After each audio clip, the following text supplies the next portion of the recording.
Mixed anime news, long version. Normally this video wouldn't arrive this early, but we've got some solid, explosive news and newly released anime. Series getting new seasons after years, sequels we never expected, and even a cancelled anime movie. We've got big news. Now, let's get into the video. Bleach's final season has been delayed. Fuck! Shit! The Bleach Calamity arc, where the real battles will take place, has been pushed to 2026. I had already told you it might happen in 2026. Just as I predicted, they delayed the season. But this isn't a bad thing. In fact, it's a good thing. Studio Pierrot is doing animations that truly fit Bleach, so I'd rather they take their time and make it right than rush and make it bad. Still, this delay feels like too much for the small amount of content being prepared. So what's the reason behind it? Right now, Bleach's anime is around chapter 656 in the manga. That means there are only 30 manga chapters left for the final 12 episodes. For 12 episodes, that's not much, so there shouldn't really be a need for a delay.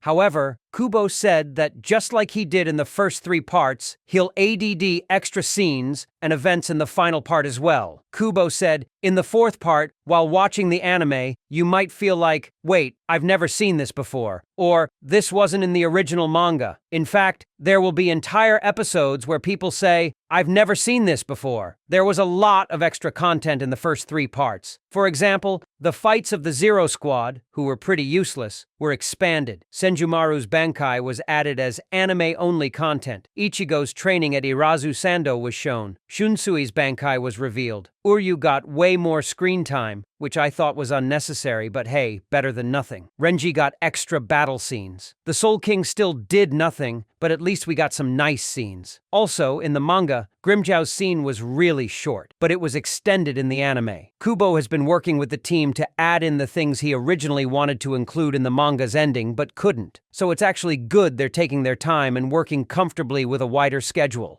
I think the biggest news this year is that Black Clover is coming back after 4 years. Crunchyroll announced Season 2 and even released a trailer. Well, trailer. It's more of a short recap showing Asta's demon form. But that doesn't matter much. What matters is that it's finally happening. At first they said it would release in 2026, but then they removed that date. So it's not fully confirmed, but it'll probably be in 2026 or 2027. The anime is once again being handled by Studio Pierrot, and I personally think they'll do a great job. I believe they finally returned to Black Clover because they wrapped up big projects like Bleach. By 2026, Bleach will be completely done, and the studio will be able to fully focus on producing Black Clover. At least that's what I think. Don't come at me later like, bro, you said this and they made it like Goblin Naruto. Also, this 2nd season will include the main story arcs and the most epic battles. Honestly, I have high expectations for it. Black Clover was one of my first anime. Naruto, Bleach, and Black Clover. These long-running adventures have a special place in my heart. Watching a long journey like that with its highs and lows without getting bored, it was always fun for me. Yeah, Asta yelling in your ear like a mosquito for the first 10 episodes destroyed my brain, that's for sure.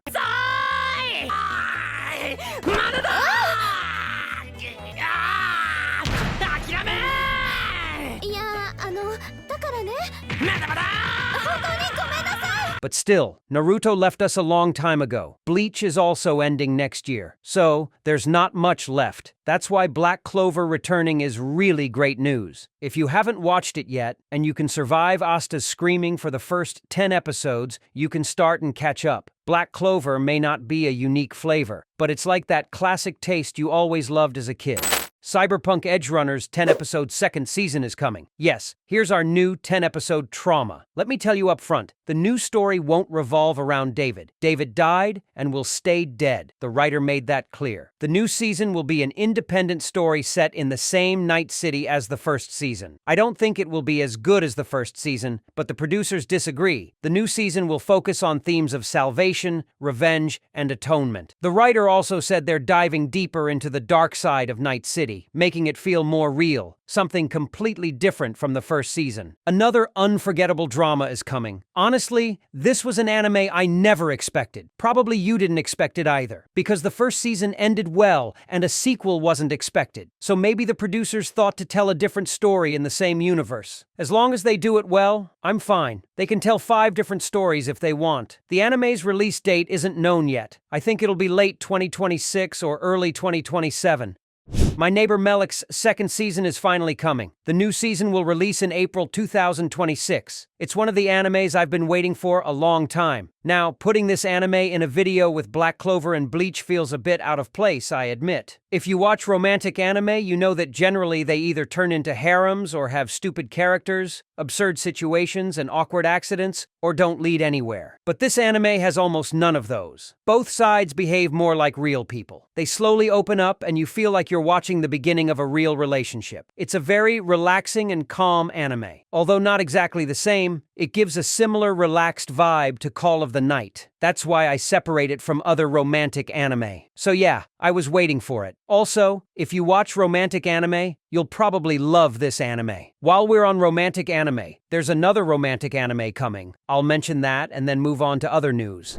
Alya Sometimes Hides Her Feelings in Russian's second season will release in 2026. I wasn't going to include this series, but I saw so many people asking about it in the comments. Apparently, it has quite a big audience. From my perspective, this anime is a romantic series that kills its own potential. First of all, I don't think the title fits well enough. Alya sometimes throws in one or two Russian words randomly, that's all. This doesn't affect the story at all. Supposedly, Alya says things in Russian so no one understands her feelings. But honestly, even if she didn't speak Russian, I'd still understand she likes me. This situation doesn't affect much in the anime. Besides that, the structure is quite similar to general romantic anime. I'll watch the new season when it comes out, hopefully it's better, but I'm not super excited. Rare Zero Season 4 will release in 2026. The creators probably decided to adapt the whole story because they're moving at a solid pace. That's all I have to say. Another isekai anime getting a new season in 2026 is Mushoku Tensei. The third season trailer was released and it will come out in 2026. This season will fully adapt the novel since the manga has no content left to adapt. The anime has already surpassed the manga. From what I saw in the trailer, it looks like they reassembled the animation team. This third season will be when we get to the main events of the story. I'm very happy about that. Finally, damn. I basically watched this guy's impotence for 24 episodes. Yeah, it's an important issue, I get it. But fix it in 2 episodes or don't explain it for 24 episodes. Overall, compared to the first season, the second had a slower pace. It was more like slices of life. But thankfully, the third season will pick up the pace again. Rudius will improve his magic even more. There will be fights with Orsted, and we'll see Eris. These were the highlights in the trailer. There was also an older Rudius shown. I definitely think it will be a smooth and satisfying season. Now to a new anime written by a famous author, Yomi no Tsugai. The new anime from Hiromu Arakawa, the author of Full Metal Alchemist, has been announced. I looked at the manga a bit to get an idea, and I can confidently say if it's adapted well, great things await us. In this world, there are extraordinary spiritual beings called Tsugai. They usually come in pairs that complement each other, like one is protection, the other destruction. Only certain special people can control and bind them. Yuru and Asa are twins, born in a village far from technology and the modern world. Although twins, one is born at night and the other during the day. This leads to a prophecy that they will become rulers of the Tsugai. Yuru grows up hunting, unaware of these truths. Asa is kept in a cage, told she has an important role, and only a few are allowed to see her. One day, armed men raid the village with helicopters and start slaughtering everyone. Yuru runs to Asa without even understanding what the technology is, but he sees Asa has been killed. The girl who killed Asa claims to be the real Asa and throws him against a wall. Yuru is left confused with thousands of questions. At this moment, Yuru awakens the village guardian Tsugai and becomes their master. This way, Yuru takes his first step into the extraordinary world he didn't even know existed. The Tsugai concept in the series reminds me a bit of the Shaman King anime's Spirit Possession. It has a similar idea, but this series focuses more on dual power balance and yin-yang themes. I already have a lot of curiosity about the series. I also think there will be nice battles and events. In short, it looks like this series will show us some great things. The studio producing the anime also made Full Metal Alchemist, My Hero Academia, Mob Psycho, Bungo Stray Dogs, and Noragami, so I'm hopeful about the animation quality. I hope they don't mess it up. We're really hopeful. The long-awaited Akira movie has been cancelled. Warner Brothers bought the rights back in 2002 and wanted to bring it to Hollywood, but it never happened. A lot of problems came up during the process. To keep it brief, they wanted to Americanize the content a bit, but the original wasn't very suitable for that. Also, it required a huge budget. Many similar adaptations were also disliked by viewers, so it was a risk. Many directors were tried to adapt it well to cinema. Each faced different problems. Some quit the project, some rejected it, some came, but the project was put on hold. Eventually, they reached an agreement with famous director Taika Waititi, who directed Thor: Ragnarok. But while he was working on it, other movies took priority and Taika ran out of time for Akira. Finally, Warner Bros. Decided they probably wouldn't do it and returned the rights. So the Akira movie was shelved. I say shelved because it still might happen. If other platforms buy the rights, we might see the Akira movie. Is it necessary? I don't think so. But most likely we'll see such a movie someday. That's it for the video. If you want to see the continuation, you can like the video. Also, if you subscribe, you'll get notified immediately about new videos.